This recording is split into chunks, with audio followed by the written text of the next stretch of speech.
Hello and welcome दोस्तों, स्वागत है आपका हमारे यूट्यूब चैनल में। दोस्तों आज की इस वीडियो में हम बात करने वाले हैं BA third semester ancient history यानी कि प्राचीन इतिहास के 25 इंपॉर्टेंट ऑब्जेक्टिव क्वेश्चन के बारे में। दोस्तों ये क्वेश्चन जो है काफ़ी इंपॉर्टेंट है बीए थर्ड सेमेस्टर वालों के लिए। तो चलिए आज का वीडियो शुरू करते हैं और देखते हैं 25 इंपॉर्टेंट क्वेश्चन। दोस्तों ये जो है हमारे 500 क्वेश्चन सीरीज़ का पहला वीडियो है और इसमें हम लोग 25-25 क्वेश्चन के वीडियोज़ आपको देते रहेंगे, जिसमें आप अपनी तैयारी मजबूत कर सकेंगे। तो पहला क्वेश्चन है हमारा, परमार वंश निम्न में से किस समुदाय से संबंधित था? ऑप्शंस हैं राजपूत, सिख, द्रविड़ या फिर जाट। इस क्वेश्चन का जो राइट आंसर हो जाएगा वो हो जाएगा ऑप्शन ए राजपूत। तो चलिए बढ़ते हैं अगले क्वेश्चन की तरफ। अगला क्वेश्चन है हमारा, परमार वंश का जिन क्षेत्रों पर अधिकार था वह क्षेत्र वर्तमान में भारत के किस राज्य के अंतर्गत आते हैं? ऑप्शन हैं आपके हरियाणा, राजस्थान, मध्य प्रदेश या फिर महाराष्ट्र। इस क्वेश्चन का जो राइट आंसर है वो जाएगा ऑप्शन सी मध्य प्रदेश। अब चलिए बढ़ते हैं अगले क्वेश्चन की तरफ।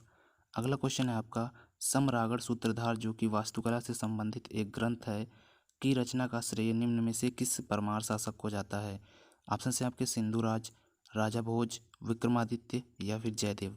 इस क्वेश्चन का जो राइट आंसर होगा वो होगा ऑप्शन बी राजा भोज। अब चलिए बढ़ते हैं अगले क्वेश्चन की तरफ। अगला क्वेश्चन है आपका, मध्य प्रदेश का कौन सा जिला परमार वंश की राजधानी हुआ करता था? ऑप्शन हैं आपके रेवा, उज्जैन, धार या फिर खंडवा। इस क्वेश्चन का जो राइट आंसर होगा वो होगा धार, ऑप्शन सी धार। चलिए बढ़ते हैं अगले क्वेश्चन की तरफ।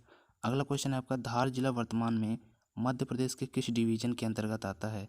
ऑप्शन हैं आपके जबलपुर, शाहडोल, नर्मदापुरम या फिर इंदौर। इस क्वेश्चन का जो राइट आंसर है वो जाएगा ऑप्शन डी इंदौर। चलिए बढ़ते हैं अगले क्वेश्चन की तरफ। अगला क्वेश्चन है आपका, मध्य प्रदेश के किस जिले का नाम परमार वंश के राजा के नाम पर है? ऑप्शन हैं आपके ग्वालियर, इंदौर, भोपाल या फिर चंबल। इस क्वेश्चन का जो राइट आंसर है वो हो जाएगा ऑप्शन सी भोपाल। भोपाल जो है मध्य प्रदेश के परमार वंश के एक राजा के नाम पर है।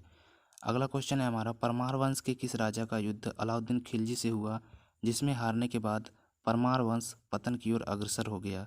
ऑप्शन हैं आपके जयतुगी देव, यशोवर्मन, सिंधुराज, महालक देव। इस क्वेश्चन का जो राइट आंसर हुआ जाएगा आपका महालक देव जो है, उनका जो है युद्ध जो है अलाउद्दीन खिलजी से हुआ, जिसके बाद जो है परमार वंश पतन की ओर आगे बढ़ने लगा। ऑप्शन से अगले क्वेश्चन है आपके, परमार वंश के अस्तित्व का समय काल निम्न में से क्या था? 9वीं शताब्दी से 1327 तक, 9वीं शताब्दी से 1505 तक, 9वीं शताब्दी से 1211 तक, 9वीं शताब्दी से 1435 तक।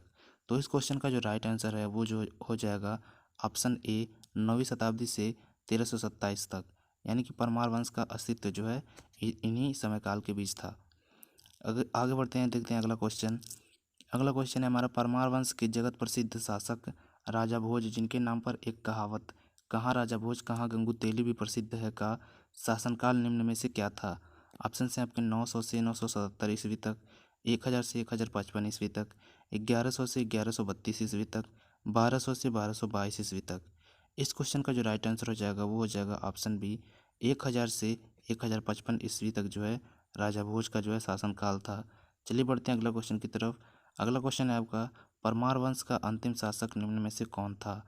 ऑप्शन हैं आपके देवपाल परमार, लक्ष्मण देव परमार, उपेंद्र परमार या फिर संजीव सिंह परमार। इस क्वेश्चन का जो राइट आंसर हो जाएगा वो हो जाएगा ऑप्शन डी संजीव सिंह परमार जो है परमार वंश का जो है अंतिम शासक था। चलिए बढ़ते हैं अगले क्वेश्चन की तरफ।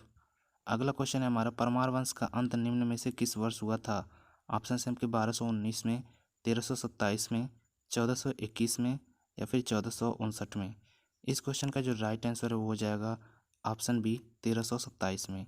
चलिए बढ़ते हैं अगले क्वेश्चन की तरफ। अगला क्वेश्चन है आपका, परमार शब्द का निम्न में से कौन सा अर्थ सही है? ऑप्शन है आपके दुश्मन को मारने वाला, मातृभूमि की रक्षा करने वाला, शक्तिशाली भुजाओं वाला, मध्य भाग का राजा। इस क्वेश्चन का जो राइट आंसर हो जाएगा वो हो जाएगा ऑप्शन ए दुश्मन को मारने वाला। चलिए बढ़ते हैं अगले क्वेश्चन की तरफ। अगला क्वेश्चन है आपका, कौन से अभिलेख में परमारों को ब्रह्मा क्षत्र कुलीन बताया गया है? ऑप्शन हैं आपके चावंड अभिलेख, तेजपाल अभिलेख, आबू अभिलेख या फिर राज प्रशस्ति अभिलेख। इस क्वेश्चन के राइट आंसर की बात करें तो इस क्वेश्चन का राइट आंसर होगा ऑप्शन बी तेजपाल अभिलेख। तेजपाल अभिलेख में जो है परमाणु को ब्रह्म क्षत्र कुलीन बताया गया है। आगे बढ़ते हैं, अगला क्वेश्चन हमारा, कौन सा परमार प्रतापी शासक मरुमंडल का महाराजा कहलाता था। ऑप्शन से आपके धंधुक, धारावर्ष, सिंधराज या फिर सियक प्रथम। इस क्वेश्चन का जो राइट आंसर है वो हो जाएगा ऑप्शन सी, सिंधराज। चलिए बढ़ते हैं अगले क्वेश्चन की तरफ। अगला क्वेश्चन है आपका कीर्ति कौमुदी की रचना किस परमार शासक के शासनकाल में हुई थी। ऑप्शन है आपके उपेंद्र, मुंज परमार, राजा भोज, धारावर्ष। इस क्वेश्चन का जो राइट आंसर हो जाएगा वो हो जाएगा ऑप्शन डी, धारावर्ष। तो दोस्तों चलिए चलते हैं अगले क्वेश्चन की तरफ। अगला क्वेश्चन है आपका अमोघ वर्ष, पृथ्वी वल्लभ, श्री वल्लभ नामक उपाधियां किस परमार शासक ने धारण की। ऑप्शन है आपके राजा भोज, मुंज परमार, देवराज या फिर सोमेश्वर। इस क्वेश्चन का जो राइट आंसर हो जाएगा वो हो जाएगा ऑप्शन बी, मुंज परमार। चलिए बढ़ते हैं अगले क्वेश्चन की तरफ। अगला क्वेश्चन है आपका राजशेखर, धनपाल, मानतुंग, मेरुतुंग, माघ आदि विद्वान किस परमार शासक के दरबार में रहते थे। ऑप्शन हैं आपके अपराजित, उदयराज, राजा भोज, धारावर्ष।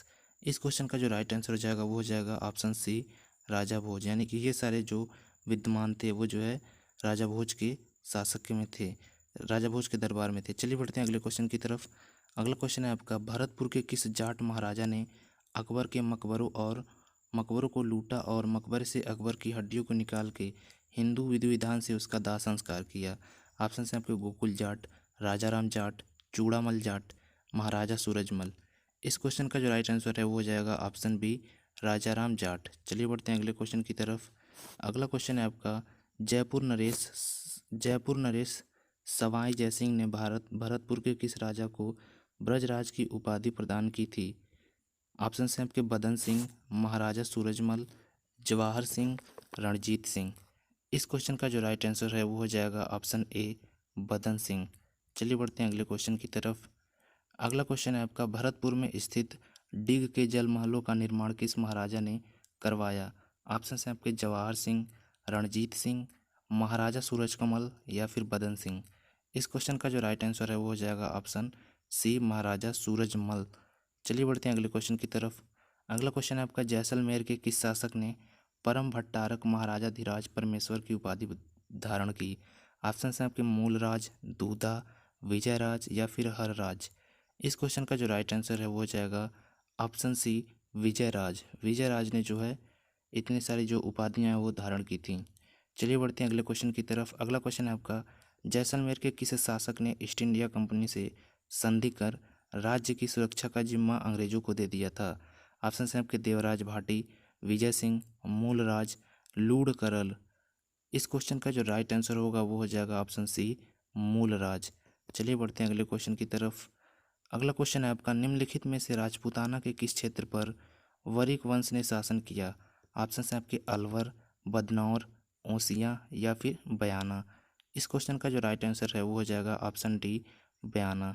चलिए बढ़ते हैं अगले क्वेश्चन की तरफ। अगला क्वेश्चन है आपका जाट वंश का 18वीं शताब्दी के मध्य में किन दो भागों पर आधिपत्य था।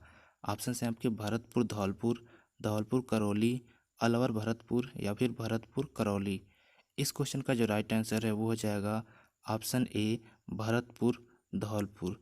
चलिए बढ़ते हैं अगले क्वेश्चन की तरफ। अगला क्वेश्चन है आपका झुंझुनू में मुस्लिम राज्य का संस्थापक था। ऑप्शन हैं आपके मोहम्मद खान, शमस खान, रोहिल्ला खान या फिर करीम खान। इस क्वेश्चन का जो राइट आंसर हो जाएगा वो हो जाएगा ऑप्शन ए, मोहम्मद खान।